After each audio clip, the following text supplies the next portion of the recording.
One second. Okay, सो Darwin के द्वारा जो थ्योरी दी गई थी, one second, theory of organic evolution, उसी प्रकार से हार्बर्ट स्पेंसर ने इन्हीं थ्योरी का यूज किया और इससे इंस्पायर होकर के अपनी थ्योरी दी कि किस प्रकार से सोसाइटी के अंदर जो चेंजेज आते हैं उसी प्रकार से बदलाव होते हैं, जिस प्रकार से जो ऑर्गेनिक इवोल्यूशन होता है, स्पीसीज में बदलाव होता है एक जनरेशन से दूसरी जनरेशन में, उसी प्रकार से सोसाइटी के अंदर भी बदलाव आता है। सोसाइटी पहले बहुत ही ज्यादा होमोजीनियस एक जैसी सोसाइटी हुआ करती थी। ओके, धीरे धीरे उसमें बदलाव आया, सिंपल ट्राइबल ग्रुप डेवलप हुए जो कि ओके एक क्लेन के आधार पर या बोल सकते हैं भाषा के आधार पर छोटे छोटे ग्रुप बनते हैं, साथ में रहते हैं। फिर अभी प्रेजेंट टाइम में जो सोसाइटी है काफी कॉम्प्लेक्स सोसाइटी है। तो इस प्रकार से सोसाइटी मूव करती है through the series of stages from the homogeneous to the simple tribal group to the complex modern society.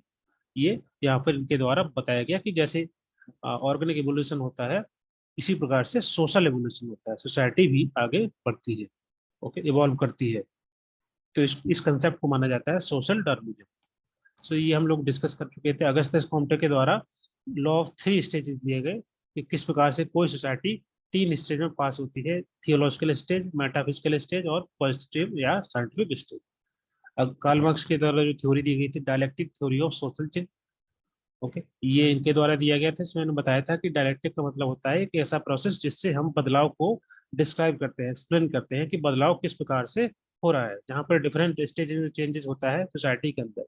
Thesis का मतलब मैंने बताया था कि जो प्रेजेंट अवस्था होती है, प्रेजेंट स्टेटस होता है हमारी सोसाइटी का, कि सोसाइटी प्रेजेंट टाइम में किस प्रकार की है, क्या क्या उसकी प्रॉब्लम है, क्या क्या चैलेंजेस हैं।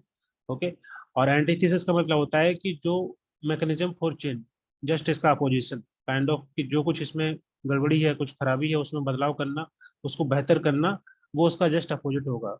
ओके, इससे फिर रिजल्टेंट निकल के आता है कि क्या बेहतरी हुई है, जो प्रोग्रेस हुई है उसको हम बोल सकते हैं। तो ये कार्ल मार्क्स की थ्योरी थी। कार्ल मार्क्स के द्वारा इसको क्लासिफाइड किया गया था dialectic theory of social change को। डायलेक्टिक का मतलब होता है, ये बेसिकली कंसेप्ट लिया गया है हेजल की थ्योरी से। ओके, हेजल ने ये कंसेप्ट दिया था डायलेक्टिक का और वहां से मैक्स ने बोरो किया इसको। नेक्स्ट यहाँ पर हम लोग डिस्कस कर चुके थे मॉर्गन के द्वारा टेलर या बहुत सारे जो एंथ्रोपोलॉजिस्ट हैं इनके द्वारा किस प्रकार से सोसाइटी में जो बदलाव होता है उसको किस प्रकार से एक्सप्लेन किया। किसी ने इसको एक रिलीजियस आइडिया के आधार पर बताया कि, और इसी प्रकार से डिफरेंट थिंकर के द्वारा सोसाइटी को अलग अलग तरीके से बताया गया कि किस प्रकार से समाज के अंदर, सोसाइटी के अंदर चेंज हो रहा है। जैसे कि मॉर्गन ने बताया कि पहले सोसाइटी सेवेज हुआ करती थी, जंगली लोग थे, फिर धीरे धीरे थोड़ा चेंजेस आया, बर्बेरियन हुए सब पे, और सिविलाइज जिसको हम प्रेजेंट टाइम में बोलते हैं। तो इस प्रकार से सोसाइटी के अंदर बदलाव आते हैं, लगातार चेंजेस हो रहे हैं। इसमें टेक्नोलॉजी का काफी इंपॉर्टेंट रोल प्ले किया है। और इसी प्रकार से ओके टेलर के द्वारा बताया गया कि सोसाइटी के अंदर जो रिलीजियस आइडिया होता है उसमें एवोल्यूशन हुआ, उसमें बदलाव हुआ और समाज के अंदर चेंजेस हुए। जैसे पहले सोसाइटी जो है एनिमिज्म को फॉलो करती थी, मतलब पहले जो लोग थे हर चीज में जो भगवान को मानना, जैसे कि पेड़ पौधे, नदी, तालाब, ओके पर्वत, इस पे सभी की पूजा करना। उसी प्रकार धीरे धीरे पर जो है पॉलिटिज्म की तरफ आए, उसके बाद मोनोथिज्म को फॉलो किया। तो इस प्रकार से रिलीजियस इवोल्यूशन हो रहा है, उसके आधार पर समाज के अंदर चेंज हो रहा है। यहाँ पर फर्डिनेंड टोनिस के द्वारा जो यहाँ पर डेफिनेशन दी गई कम्युनिटी और सोसाइटी के बीच में क्या डिफरेंस है, उस चीज को टोनिस के द्वारा बताया गया। इसको याद करने का मैंने तरीका बता दिया था, एम से कम्युनिटी हो जाएगा, एस से सोसाइटी हो जाएगा। अब हम बात करेंगे साइक्लिकल चेंज कि किस प्रकार से ये जो थ्योरी है ये बताती है कि सोसाइटी के अंदर जो चेंज हो रहा है, social change as a society passing through the various stage of development. Okay, जैसे कि इवोल्यूशनरी थ्योरी थी जो कि लगातार फाइनल स्टेज जिसका नहीं आता है, बट यहाँ पर हम बात करें तो जो साइक्लिकल चेंज है ये दोबारा उसी स्टार्टिंग पॉइंट पर वापस आ जाती है। कैसे बोल सकते हैं इस प्रकार से, यहाँ से स्टार्ट होगा, चेंजेज आएगा, मेच्योरिटी आएगी, देन धीरे धीरे डिक्लाइन करेगी। तो इस प्रकार से जो चेंज होता है सोसाइटी के अंदर उसको हम बोलते हैं साइक्लिकल चेंज। ओके, जैसे इकोनॉमी में जो बूम आता है, इकोनॉमी पहले अच्छी बेहतर होती है, बढ़ती है, फिर कभी कभी रिसेशन आ जाता है, तो वो भी काइंड ऑफ साइक्लिकल चेंज है। या जैसे कोई सिविलाइजेशन, माया सिविलाइजेशन है, ओके इंडस वैली सिविलाइजेशन है, तो पहले कोई सिविलाइजेशन जो है बनती है, धीरे धीरे प्रोग्रेस होती है, आगे बढ़ती है, एक स्टेबल होती है, एक अच्छी सिविलाइजेशन बन जाती है, मतलब प्रॉपर जैसी समाज होता है, सोसाइटी होती है प्रेजेंट टाइम में जो है। तो इसी प्रकार से पहले की जो सिविलाइजेशन थी उनकी एक ऐसी व्यवस्था थी जहाँ पर वो बहुत अच्छी तरीके से फ्लरिश कर रही थी, बहुत वहाँ वहाँ पे जो लोग रहते थे उनका कामकाज, उनकी एक्टिविटी, इकोनॉमी, एजुकेशन सब कुछ बेहतर होता है। फिर धीरे धीरे जो है बढ़ती है आगे, धीरे धीरे डिक्लाइन करने लगती है। तो इस प्रकार से कोई सिविलाइजेशन होती है, इसमें काफी लंबा समय लगता है, 1000 2000 10,000 साल। और इस प्रकार से सोसाइटी बदलती है, इवॉल्व करती है सिविलाइजेशन। ओके, तो ये साइक्लिकल चेंज कहलाता है कि जो पहले बदलाव आता है, धीरे धीरे जो है मेच्योरिटी आती है, फिर धीरे धीरे डिक्लाइन होता है and return to the starting point. तो यहाँ पर बहुत सारे थिंकर हैं, इनके द्वारा एक्सप्लेन किया गया इसको। जैसे ऑसवर्ड स्पेंगलर ने बताया, ये जर्मन फिलोसफर थे, एंड इन्होंने देखा कि जो बड़ी बड़ी ग्रेट सिविलाइजेशन है वो इसी प्रकार से सक्सेसिव स्टेज में पास होती है। जो मैंने अभी स्टेज बताई, पहले किसी भी सिविलाइजेशन का बर्थ होगा, मतलब शुरुआत होगी, उसके बाद फिर ग्रो करेगी सिविलाइजेशन, फिर मेच्योरिटी की अवस्था आएगी, फिर धीरे धीरे जो है डिक्लाइन करेगी। ठीक है? तो ये पूरी कंप्लीट साइकिल हो जाएगी, जिसमें काफी समय लगता है, हजारों साल लग जाते हैं। लेकिन यही सोसाइटी इसी जो है साइकिल को फॉलो करती है, या कोई सिविलाइजेशन। इसके अलावा पितरिन सोरोकिन के द्वारा, ये रशियन सोशलिस्ट थे, इनके द्वारा बताया गया कि great of civilization in the endless cycle of three culture system. इन्होंने बताया कि कल्चर के रूप में बताया कि किस प्रकार से कल्चर चेंज होता है, वैसे सोसाइटी में बदलाव आता है। कि पहले जो सोसाइटी थी, जैसे मान लीजिए कोई भी समाज है, उसका कल्चर पहले किस प्रकार का है, पहली स्टेज। फिर दूसरे स्टेज में किस प्रकार का कल्चर है, नेक्स्ट स्टेज में किस प्रकार का कल्चर है, उसके आधार पर समाज के अंदर, सोसाइटी के अंदर चेंज आता है। ओके, तो यहाँ पर तीन इन्होंने स्टेज दी है कल्चर सिस्टम की। जैसे कि पहला है आइडिशनल कल्चर। इसका मतलब होता है कि एक ऐसा कल्चर, एक ऐसी सोसाइटी जहाँ पर लोग जो है सुपर नेचुरल पावर में बिलीव करते हैं, इस प्रकार की वैल्यू बिलीव करते हैं, जहाँ पर रिलीजन बहुत ज्यादा डोमिनेट करता है।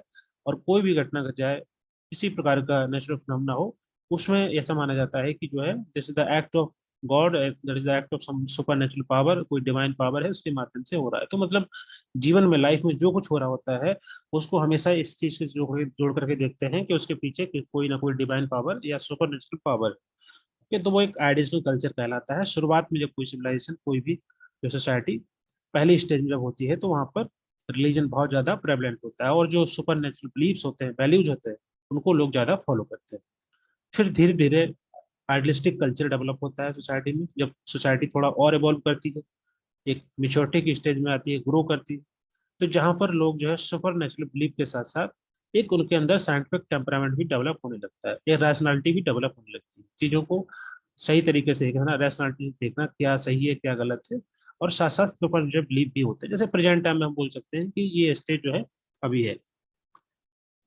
तीसरी स्टेज आती है सिंसेट स्टेज, जहां पर जो है लोग ज्यादा विश्वास करते हैं कि जो रियलिटी है, जो सत्य है, उसी उसी को मानना, जो चीज एग्जिस्ट नहीं करती, जिसको हम फॉलो करते हैं, या अंधविश्वास, उसको बिल्कुल नहीं मानना, उस चीज को, एक focus on the goal of life. Okay, life पे फोकस करना, रियलिटी रियलिटी को मानना, जो रैशनल चीज है उसी को फॉलो करना, साइंटिफिक चीजों को फॉलो करना, और जो सुपर नेचुरल बिलीफ है उस पर ज्यादा जो है विश्वास न करना, वो तीसरी अवस्था कहलाती है किसी भी सोसाइटी, किसी भी ग्रेट सिविलाइजेशन की, जो कि इस प्रकार से कल्चर के सिस्टम के माध्यम से इवॉल्व होती है। ओके, नेक्स्ट हम थ्योरी की बात करेंगे, स्ट्रक्चरल फंक्शनिस्ट थ्योरी। ओके, इसमें सबसे ज्यादा कंट्रीब्यूशन रहा है, बोल सकते हैं प्राइमरी फाउंडेशन जो है एमाइल दुर्कheim के द्वारा, ये जो स्ट्रक्चरल फंक्शंस थ्योरी की शुरुआत की गई। और इसके पहले ही जो जो स्ट्रक्चरल फंक्शंस थ्योरी है, इंस्पायर हुई है, या बोल सकते हैं कि जो इसका जो आइडिया था वो किया था from the theory of structure, या लिंग्विस्टिक थ्योरी ऑफ स्ट्रक्चर। इसका मतलब होता है कि भाषा के आधार पर समाज में जो है एक स्ट्रक्चर बनता है। ओके, सोसाइटी जैसे कि ट्राइबल ग्रुप है, ट्राइबल समाज है। Okay? तो अब कोई भी सोसाइटी, जो कि पहले जो भाषा के आधार पर जुड़ते थे लोग, एक साथ रहते थे, एक समाज का स्ट्रक्चर था, तो उसी से इंस्पायर होकर के, जो कि एंथ्रोपोलॉजी हम जनरली पढ़ते हैं, और उसी से इंस्पायर होकर के इस थ्योरी को बनाया गया। यहाँ पर हम बात कर रहे हैं स्ट्रक्चर फंक्शनिज्म, कि फंक्शन के आधार पर, काम काज के आधार पर। ओके, फंक्शन का मतलब क्या हुआ, कि जैसे एक सोसाइटी है, और सोसाइटी के सब सिस्टम होते हैं, जो कि जैसे रिलीजन है, ओके, इकोनॉमी है, एजुकेशन सिस्टम है, health care system, legal system है। ओके, तो ये इसके सब सिस्टम हो गए हैं। इसका सबका अपना अपना फंक्शन होता है, आपस में जुड़े होते हैं। ओके, जैसे हमारी ह्यूमन बॉडी होती है, ह्यूमन बॉडी में सभी के सभी पार्ट्स जो है सब फंक्शन करते हैं। ऐसा नहीं है कि कोई एक फंक्शन करता है, हाथ या पैर, सब कुछ तभी प्रॉपर तरीके से जो है सभी फंक्शन करते हैं, तो हम जो भी काम करना चाहते हैं, जो भी काम करना चाहते हैं, वो कर पाते हैं। इसी प्रकार से हमारा जो सोसाइटी है उसके अंदर भी सभी के सभी जो सब सिस्टम है वो मिलकर के आपस में काम करते हैं। ओके, अगर किसी एक में बदलाव आता है तो कहीं ना कहीं, जैसे कि मान लीजिए एजुकेशन सिस्टम है, अगर उसमें हम बदलाव करेंगे, कुछ नई नई चीजों को डालेंगे सिलेबस में, तो ऑफ कोर्स जो बच्चे पढ़ाई करेंगे पढ़ेंगे उसको आज से 10 साल बाद उसका कहीं ना कहीं इम्पैक्ट या पॉजिटिव इम्पैक्ट दिखाई देगा। या मान लीजिए हेल्थ केयर सिस्टम में कि नए नए वैक्सीन आ जाए, नई नई प्रकार की जो डिजीज है उसको खोज लिया जाए, किस प्रकार से ठीक करना है वो सभी देखी चीजें देखी जाए, तो कहीं ना कहीं हेल्थ केयर सिस्टम में बेहतरी आएगी। तो वो भी उसका भी कहीं ना कहीं इम्पैक्ट आपको सोसाइटी के अंदर दिखेगा, लोग ज्यादा हेल्दी होंगे। तो किसी न किसी एक सब सिस्टम में क्या थोड़ा बहुत बदलाव अगर करते हैं तो कहीं ना कहीं पूरे के पूरे सिस्टम में चेंज आता है, पूरी सोसाइटी में चेंज आता है। और सभी के सभी सिस्टम वर्क करते हैं साथ में, उसको हम बोलते हैं फंक्शन। स्ट्रक्चर का मतलब क्या हुआ? स्ट्रक्चर का मतलब हुआ कि सोसाइटी और उसके सभी के सभी सब सिस्टम मिलकर के एक स्ट्रक्चर बनाते हैं।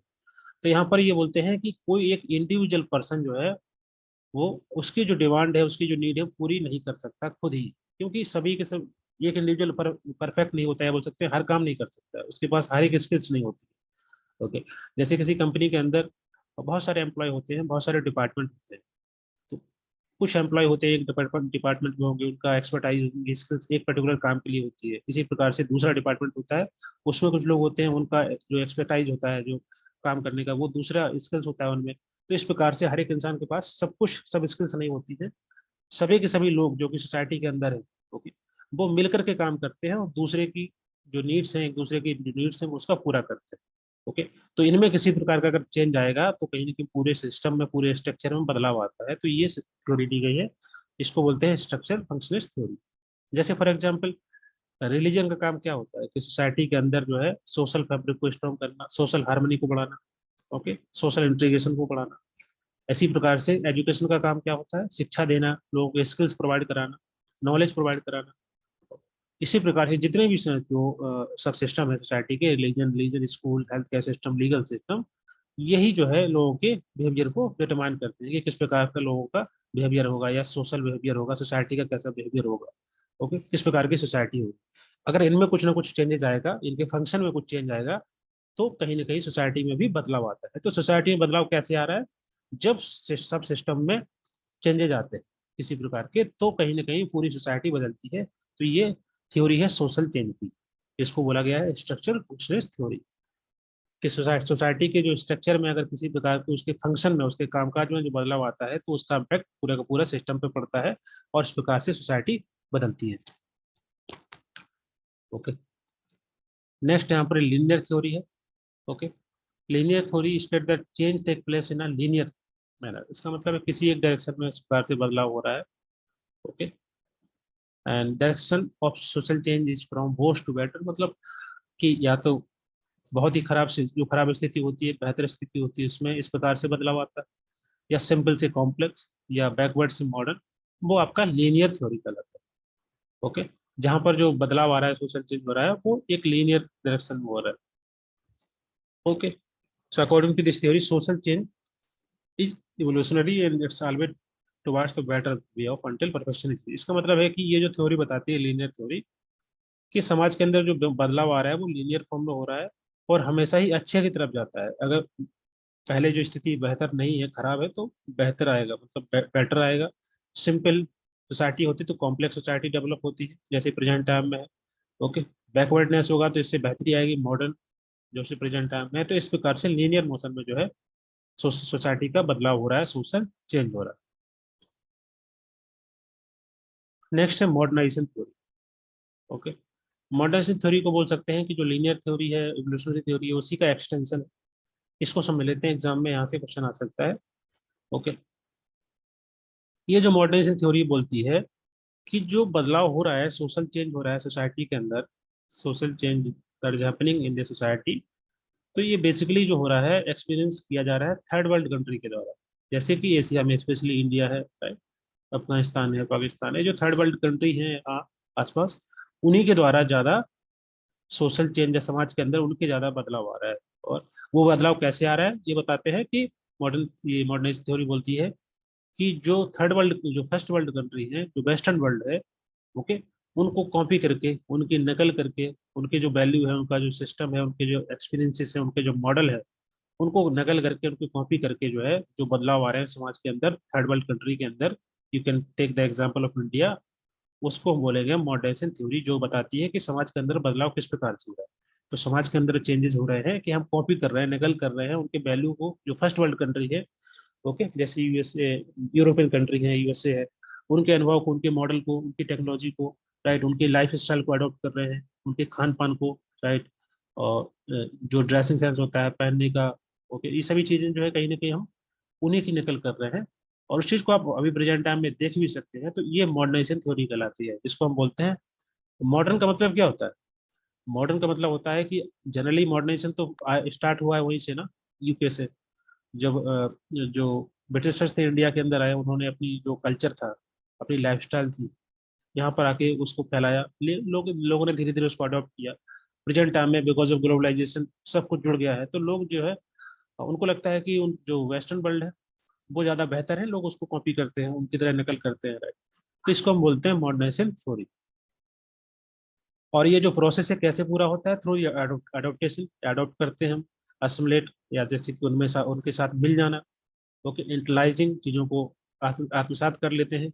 तो ये जैसे कि इंडस्ट्रियलाइजेशन है और इसके अलावा मॉडर्नाइजेशन है, इसके माध्यम से जो कुछ चेंजेस हो रहा है हमारे समाज के अंदर, सोसाइटी के अंदर, इकोनॉमी के अंदर, पॉलिटिकल डेवलपमेंट जो हो रहा है, जैसे कि जो इंडिया के अंदर जो है डेमोक्रेसी, तो ये कंसेप्ट कहाँ से लिया गया? बहुत सारी कंट्री हैं जहाँ पर डेमोक्रेसी थी, वहाँ से बहुत सारे प्रोविजंस जो है अपने संविधान में लिए गए, राइट, तो वहाँ से इंस्पायर है। तो ये सभी की, चाहे चाहे पॉलिटिकल डेवलपमेंट हो रहा हो, चाहे इकोनॉमिक डेवलपमेंट हो रहा हो, जैसे ग्लोबलाइजेशन को फॉलो करना, ओके, एलपीजी रिफॉर्म्स इंडिया के अंदर आए।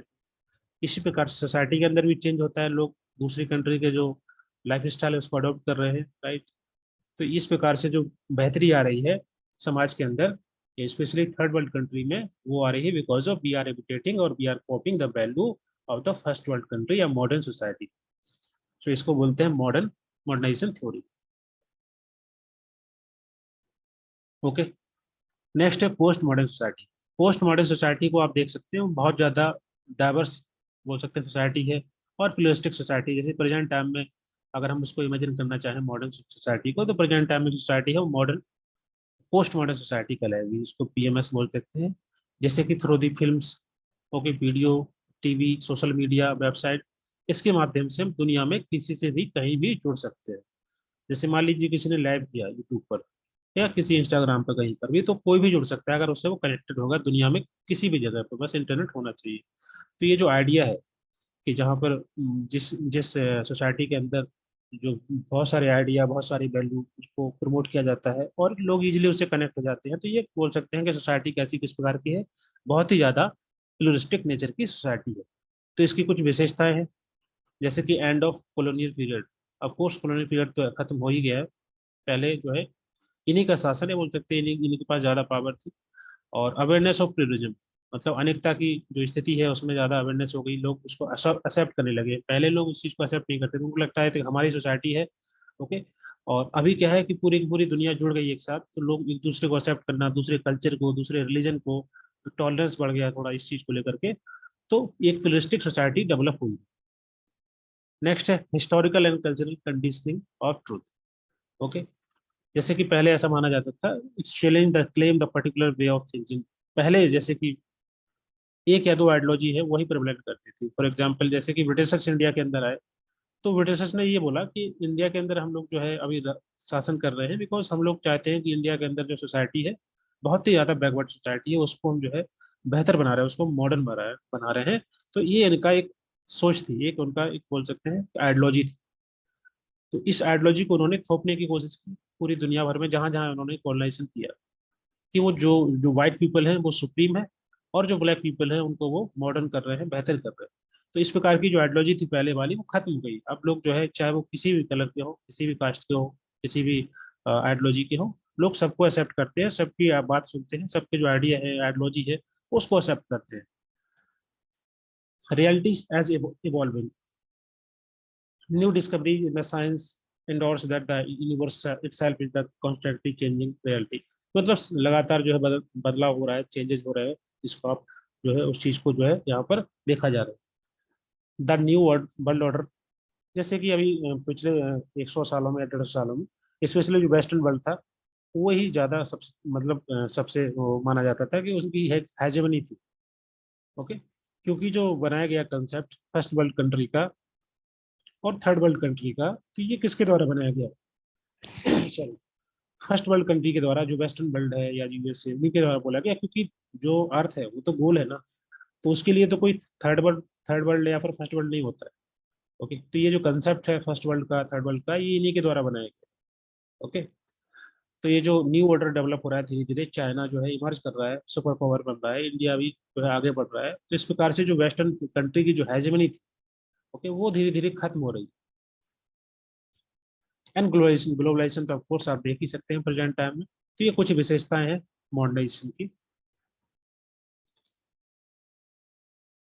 नेक्स्ट हम नेक्स्ट हम बात करेंगे approaches to study of society. One second.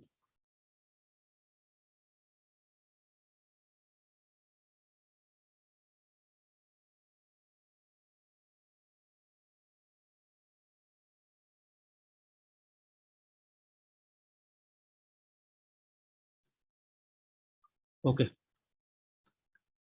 एक एक करके अप्रोच समझ लेते हैं। सोसाइटी को अंडरस्टैंड करने का, उसको उसकी स्टडी करने के लिए कौन कौन सी अप्रोचेस यहाँ पर मेंशन है। ओके गाइज, इस क्लास में वैसे कम लोग हैं, तो हम लोग ये जो है सेशन है, ये 40 मिनट तक ही चलाते हैं, ताकि नेक्स्ट क्लास जो होगा इसमें ज़्यादा लोग जुड़ जाएंगे, तो लाइव क्लास का बेनिफिट ज़्यादा लोगों तक पहुंचेगा। क्योंकि रिकॉर्डेड अगर लेक्चर देना ही है तो फिर रिकॉर्डेड तो ऑलरेडी अवेलेबल है, राइट। सो हम लोग क्या करेंगे कि अभी इस क्लास को 40 मिनट तक ही रखेंगे, देन बाकी हम लोग डिस्कस करेंगे जब काफ़ी लोग जुड़ जाएंगे।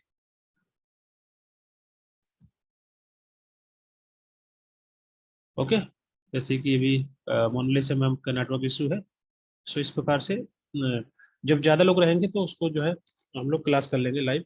अभी इसको 40 मिनट तक ही सेशन को रखते हैं। अभी इसको पढ़ लेते हैं जहाँ तक ये क्लास होगी।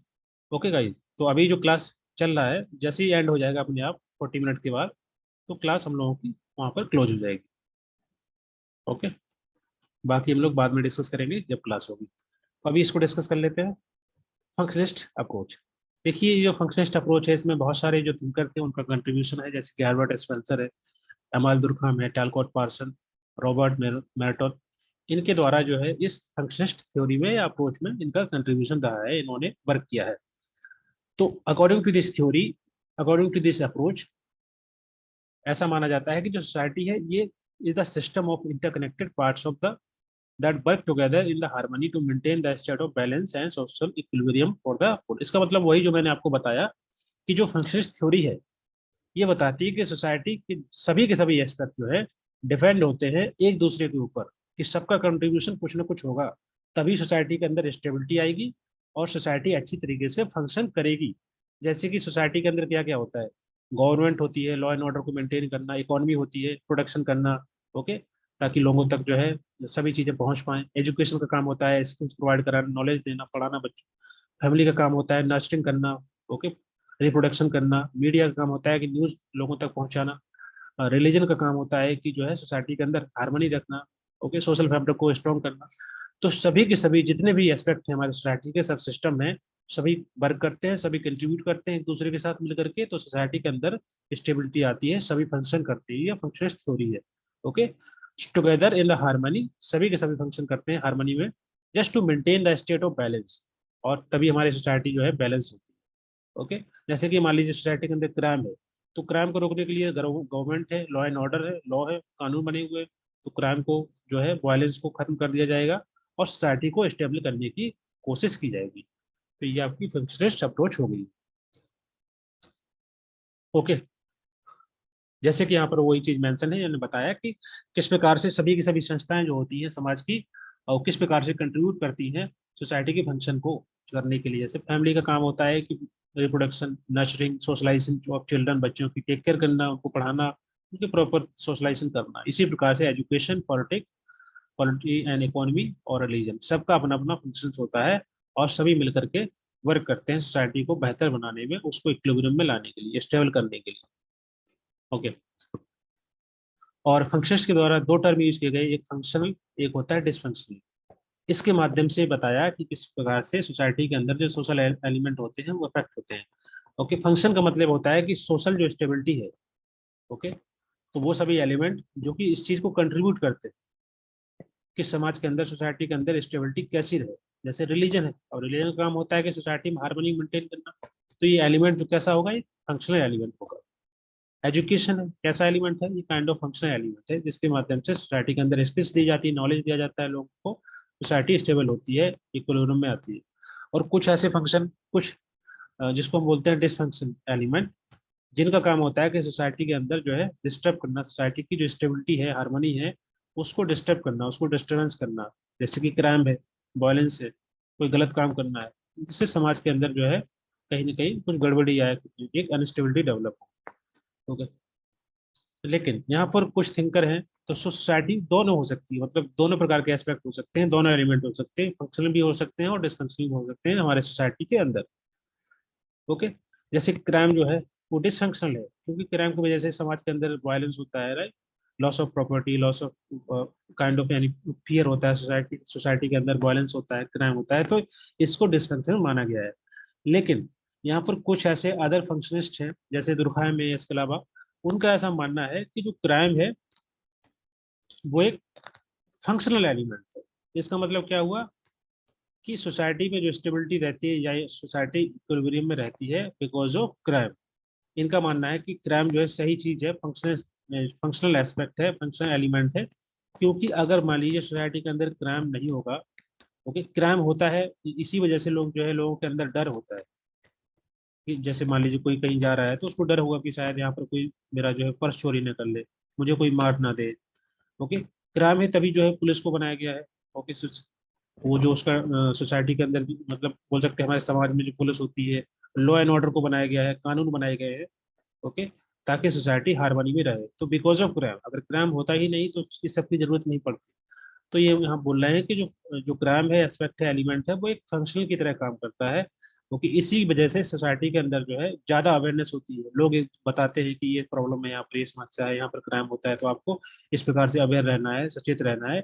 ओके, ये काम नहीं करना, वहां जाना नहीं है, बहुत लेट नहीं जाना, इस प्रकार से लोग बताते हैं एक दूसरे को, ताकि एक सोसाइटी के अंदर सोशल कोहेजन बढ़े, क्योंकि किसी का कोई नुकसान ना हो। इससे मोरल बॉन्डिंग बढ़ती है। तो ये बताते हैं दुर्खाम या इसके अदर फंक्शनिस्ट, ये क्राइम एक फंक्शनल एलिमेंट है सोसाइटी का, जिसकी वजह से कहीं ना कहीं एक बॉन्ड स्ट्रांग होता है सोसाइटी के अंदर, एक सोशल कोहेजन डेवलप होती है, एक अवेयरनेस क्रिएट होती है। अदरवाइज लोग तो जुड़ेंगे ही नहीं। क्राइम अगर नहीं होगा तो लोग फिर किसी प्रकार की किसी लॉ एंड ऑर्डर की जरूरत नहीं पड़ेगी। ओके, किसी प्रकार की पुलिस की जरूरत नहीं है, सोसाइटी के अंदर सब ठीक रहेगा, राइट। तो फिर लोग जो है काइंड ऑफ उनके अंदर सोशल कोहेजन डेवलप नहीं होगा। ओके। तो ये बताते हैं यहाँ पर क्राइम कैसा है, फंक्शनल एलिमेंट है। तो ये भी आपको याद रखना है एग्जाम में अगर आ जाए तो, crime is the functional element for society. Okay. और फंक्शन दो प्रकार के बताए हैं यहाँ पर बहुत सारे सोशलिस्ट के द्वारा। एक तो मैनिफेस्ट फंक्शन होता है, दूसरा होता है लेटेंट फंक्शन। कुछ ऐसे काम होते हैं जो कि विजिबल होते हैं, जो कि दिखते हैं, और कुछ ऐसे होते हैं जो कि लेटेंट मतलब होते हैं सुप्त, छुपे हुए। ओके। जैसे मैनिफेस्ट का मतलब होता है जिसको हम इजिली रिकॉग्नाइज कर पाए, जैसे कि मान लो एजुकेशन है।